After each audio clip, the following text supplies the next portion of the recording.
Assalamualaikum warahmatullahi wabarakatuh. Kita akan melakukan pembagian kelompok. Dalam awal perkuliahan, biasanya akan dibentuk suatu kelompok untuk presentasi. Dan prinsip kami adalah menekankan keadilan. Jadi, kita akan melakukan bagian kelompok. Terlebih dahulu, yang pertama adalah silahkan teman-teman lihat RPS-nya. Tentunya harus sudah ada RPS-nya ya. Setelah itu kita akan menentukan bagian kelompok dengan memecah beberapa pertemuan. Biasanya ada 16 pertemuan. Pertemuan pertama biasanya diisi dengan kontrak perkuliahan dan lain sebagainya.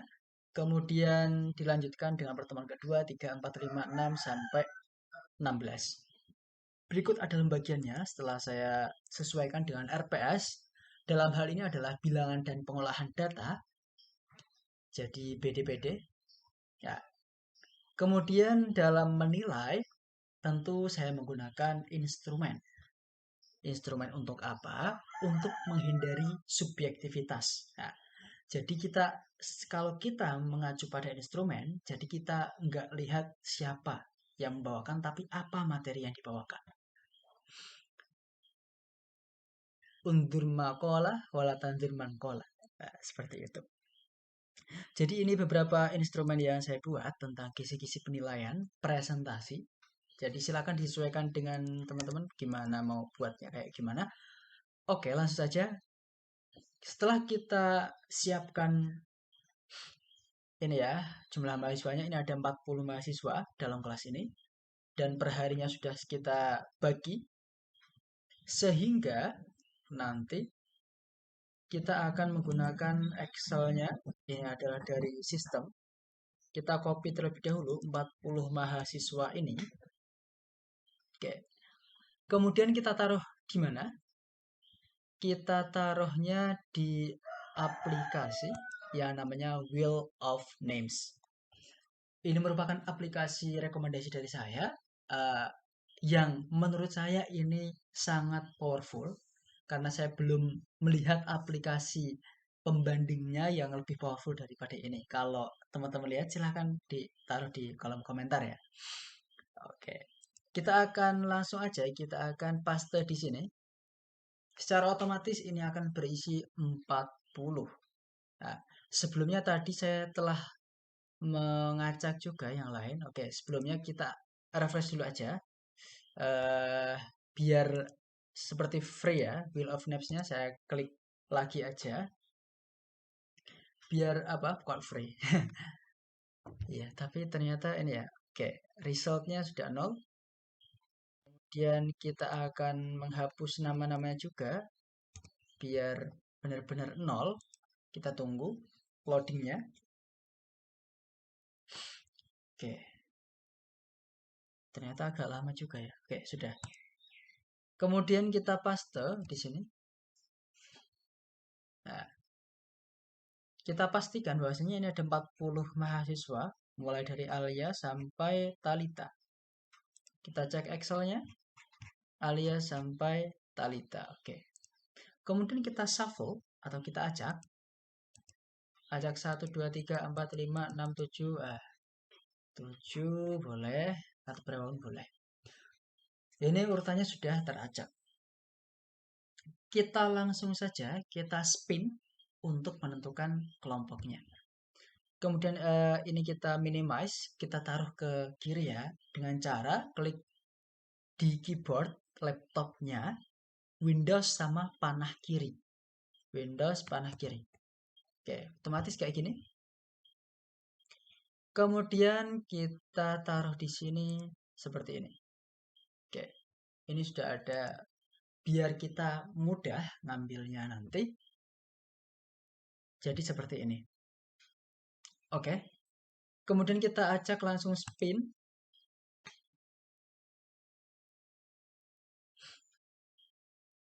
Kayak ini kalau nah, copy, kemudian ini klik remove. Taruh sini, paste. Oke. Kemudian yang kedua,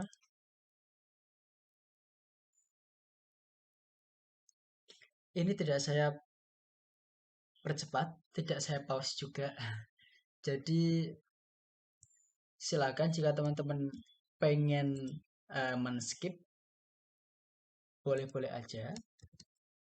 Yang penting nanti setelah ini semua terselesaikan, nanti akan kita tata ulang seperti itu. Intinya seperti ini. Kelemahannya adalah kita nggak bisa langsung 3-3. Dua-dua juga nggak bisa. Atau mungkin saya yang belum bisa. Nah, jadi silakan teman-teman jika ada saran, silahkan diketik aja di kolom komentar. Bagusnya pakai aplikasi apa dan juga seperti apa settingannya. Nanti mungkin akan saya bawakan di video selanjutnya. Jadi ini adalah benar-benar saya rekam karena ini akan saya bagikan kepada mahasiswa yang bersangkutan. Bahwasanya mereka tahu ini adalah benar-benar adil pembagian kelompok ini.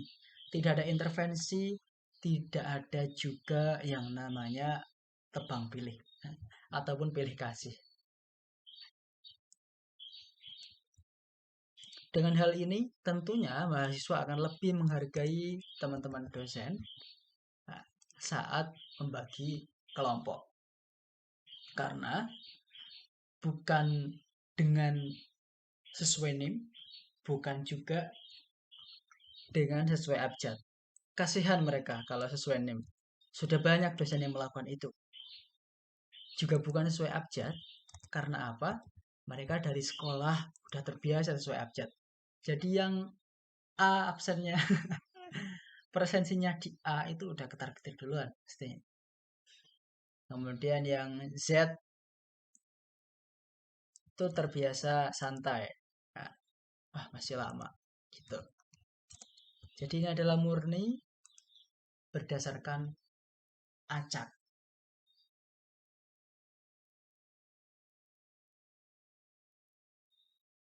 Oke, jika teman-teman ingin mencari terkait referensi mengenai artikel ilmiah ataupun seputar pendidikan dan seni, bisa juga mampir di YouTube Syauki Malik.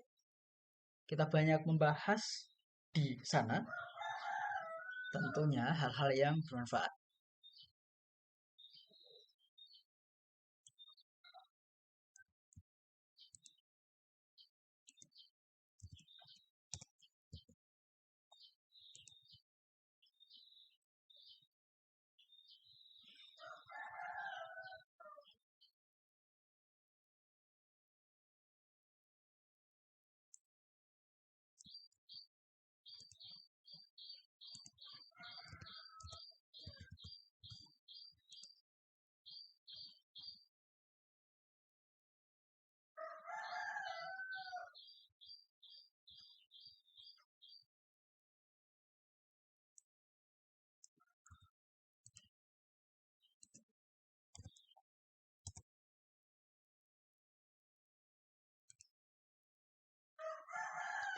Masih 28 mahasiswa lagi yang perlu diacak.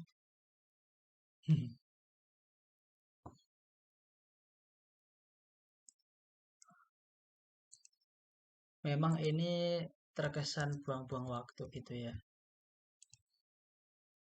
Tapi ya gimana lagi? Ini kan hanya untuk istilahnya ini investasi di awal. Investasi waktu di awal.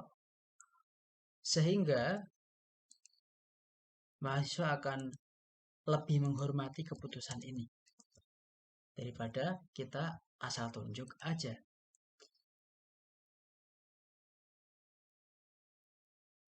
Saya sudah mencoba beberapa random picker lainnya yang 3 bahkan lebih untuk 1 kali putaran, tapi tidak bisa meremove. Nah, Jadi istilahnya itu cuma random picker yang tidak menghilangkan entries-nya seperti ini. Ini kan bisa kita hilangkan. Jadi otomatis yang kita ambil itu tidak akan muncul lagi kalau di sini. Jadi lebih bagus ya.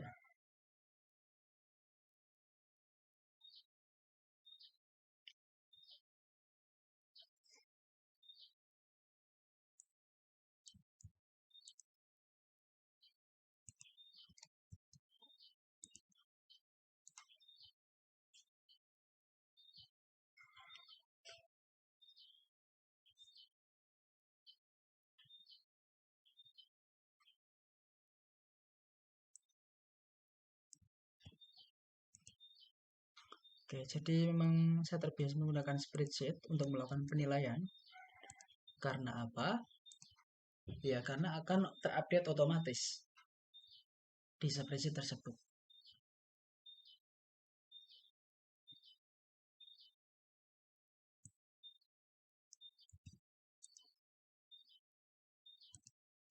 Jadi banyak dosen-dosen itu yang mengeluhkan tentang saat akhir ini ya, akhir pertemuan ya, dipusingkan dengan administrasi penilaian. Nah, tapi kalau saya biasanya mengatur penilaian itu di awal. Jadi semua proses ini ada banyak proses ya untuk penilaian itu. Ada UAS, UTS, kemudian kalau dalam bilang dan pengolahan data ini ada berbagai macam proses penilaian. Yang pertama adalah final project. Final project itu adalah uh, membuat karya tulisan tangan. Oh, ya, membuat karya tulisan tangan yang nantinya akan diperuntukkan pada anak usia dasar, baik itu di SD maupun di MI.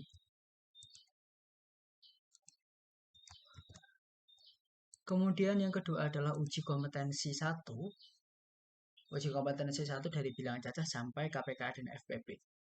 Itu sifatnya close book, beneran close book, jadi nggak ada yang boleh ini ya melihat atau mencontek. Itu videonya terkait itu juga sudah viral juga di YouTube yang saya post. Ada ribuan penonton gimana alur proses tentang close book tersebut. Walaupun mahasiswa, kita masih tetap menekankan kejujuran. Karena ini adalah mata kuliah konsep. Beda halnya dengan mata kuliah karya ilmiah. Kalau itu adalah mata kuliah berbasis produk. Walaupun ini berbasis konsep, tapi kami juga uh, menekankan juga adanya produk. Itu bisa dilihat juga nanti di final project tadi yang telah saya sampaikan. Kemudian setelah itu ada namanya peer project. Peer project adalah yang seperti ini, yaitu uh, kelompok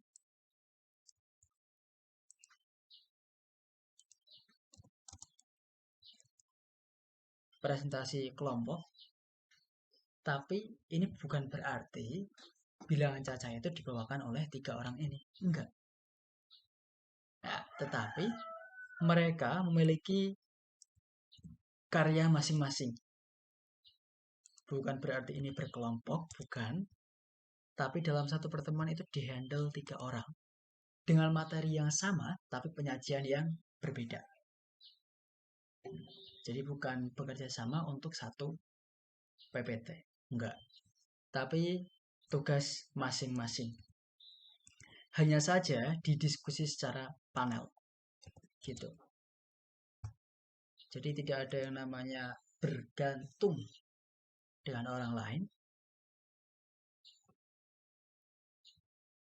Karena setiap orang bertanggung jawab atas nasibnya masing-masing. Oke. masih 11 entries lagi ya. Ini udah 15 menit. Emang lama sih. Ini sengaja saya buat video, biar apa? Biar nanti di pertemuan pertama kita tinggal yang lainnya aja. Selain ini. Dan ini juga tidak ada manipulasi. Karena itu saya buat video. Selanjutnya penilaian berikutnya adalah tentang akhlak dan kehadiran. Nah, akhlak dan kehadiran itu sangat penting untuk dinilai. Kenapa? Karena adab lebih utama daripada ilmu. Karena adab akan membuat orang itu berilmu. Dengan ilmu yang benar, maka adabnya harusnya sudah benar. Jika ilmunya benar, adabnya nggak benar, berarti ada yang salah. Tapi jika ada adab yang udah benar, maka ilmunya nanti akan mengikuti. Seperti itu. Kemudian, akhlak itu nanti berpenilaian seperti apa. Jadi kita lihat proses perkuliahannya kayak gimana. Apakah dia memang benar-benar menyimak, apakah dia benar-benar aktif, atau hanya mengikut aja.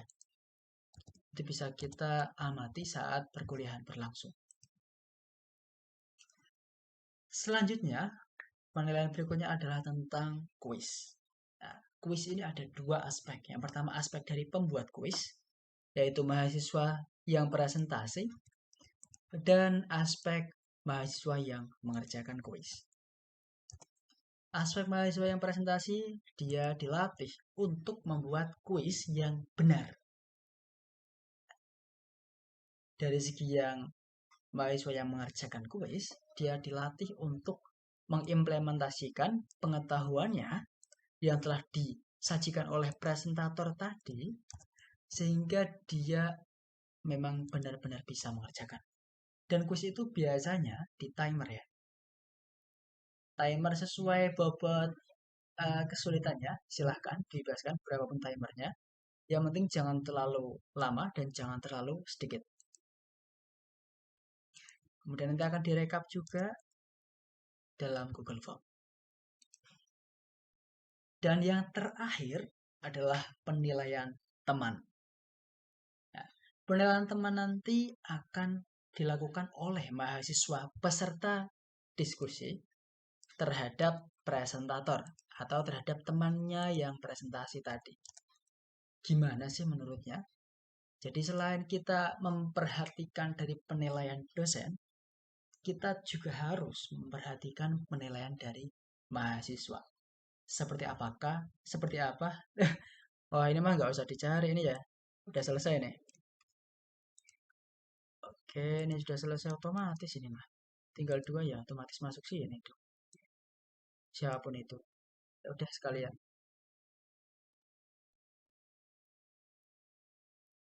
Oke, sudah cukup. Ini udah masuk sini. Tinggal 1. Oke. Ini ya. Karena ini 40 orang. Ini jumlahnya ada 40 gini. Kemudian kita urutkan. Kita copy. Oke, sampai sini ya. Kemudian kita pastekan di sheet 2. Paste ini. Oke. Kemudian kita blok Alt HOI. Dan ini sudah bagus. Sudah rapi. Kemudian kita kasih border. Oke. Beginilah pembagian kelompok kelas D ya. BDPD, bilangan dan pengolahan data, semoga menginspirasi bagi dosen-dosen dan semoga juga menginspirasi bagi mahasiswa untuk optimis dan untuk semangat dalam mengerjakan hal-hal yang sudah digariskan. Terima kasih. Assalamualaikum warahmatullahi wabarakatuh.